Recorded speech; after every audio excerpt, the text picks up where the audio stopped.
প্রদেশ বিজেপির নবনিযুক্ত সভাপতি অভিষেক দেবরায় দায়িত্ব গ্রহণের পর প্রথমবারের মতো সিপাহীজলা জেলা দক্ষিণ সাংগঠনিক সফরে এসে দলের কর্মী সমর্থকদের উদ্দেশ্যে আদর্শ শৃঙ্খলা ও সাংগঠনিক শক্তি বৃদ্ধির বার্তা দেন।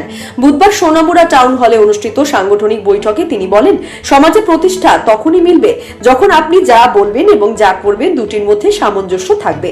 প্রদেশ সভাপতির আগমনকে কেন্দ্র করে সিপাহীজলা জেলা দক্ষিণ অংশের কর্মী সমর্থকদের মধ্যে ব্যাপক উৎসাহ লক্ষ্য করা যায়। নলচর বিধানসভার জুমের ঢেপা এলাকা থেকে তাকে বাইক র্যালির মাধ্যমে অভ্যর্থনা জানিয়ে মেলাঘরের জগন্নাথ বাড়ি প্রাঙ্গণে নিয়ে যাওয়া হয়। সেখানে গুন্ডিচা মন্দিরে শ্রী জগন্নাথ দেবের পূজার্চনা করার পর তিনি সোনামুড়া শহরে এসে নজরুল ইসলাম, নেতাজি সুভাষচন্দ্র বসু এবং রবীন্দ্রনাথ ঠাকুরের মূর্তিতে মাল্যদান করেন। পরে টাউন হলে অনুষ্ঠিত সাংগঠনিক বৈঠকে যোগ দেন।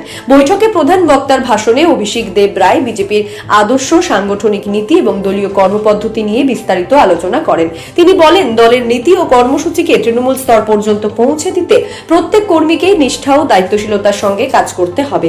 সংগঠনকে আরো শক্তিশালী করতে শৃঙ্খলা, জনসংযোগ এবং মানুষের আস্থা অর্জনের উপরও তিনি গুরুত্বারোপ করেন। এদিনের বৈঠকে উপস্থিত ছিলেন বিজেপির প্রদেশ সহ সভাপতি তাপস মজুমদার, সিপাহীজলা জেলা দক্ষিণ অংশের সভাপতি প্রসেনজিৎ ঘোষ, বিধায়ক তোফাজ্জল হোসেন, জেলা সভাধিপতি সুপ্রিয়া দাস দত্ত, বিন্দু দেবনাথ সহ দলের অন্যান্য নেতৃত্ব। সাংগঠনিক বৈঠকে জেলার নলছড়, বক্সনগর, ধনপুর ও সোনামুড়া মণ্ডলের বিপুল সংখ্যক কর্মী সমর্থক অংশ নেন। বৈঠকে আগামী দিনে সাংগঠনিক কর্মসূচি, জনসংযোগ বৃদ্ধি এবং দলীয় কার্যক্রমকে আরো গতিশীল করার বিষয়েও আলোচনা হয়। কোন থানা থেকে আপনি কেস করেন, কেস নেয় না এরকম কোন থানা নেই। যদি ভারতীয় জনতা পার্টির কোন কর্মীও কোন খারাপ করে সেই কেস নেওয়া হয়। আমরা দেখেছি বরজলাতে একটা ঘটনা ঘটেছে, মন্ডল প্রেসিডেন্ট পর্যন্ত জেলে গেছে। দ্যাট মিন্স কি আইনের শাসন প্রতিষ্ঠিত আছে। একটা সিম্পল এক্সাম্পল, কোন বিভাগীয় কমিটির নেতা সিপিএম যখন ক্ষমতায় ছিল, কোন অঞ্চল সম্পাদক বাদ দেন, ব্রাঞ্চ ধরেন, ব্রাঞ্চের নেতাও তো অপরাধ করে কোনোদিনও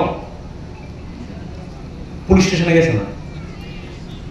সামাজিক ন্যায় এবং বিকেন্দ্রীকৃত অর্থনীতিটা যেটা আছে বিকেন্দ্রীকৃত করতে হবে, তৃণমূল স্তর পর্যন্ত সবার মধ্যে পৌঁছে দিতে হবে সিস্টেমের মাধ্যমে।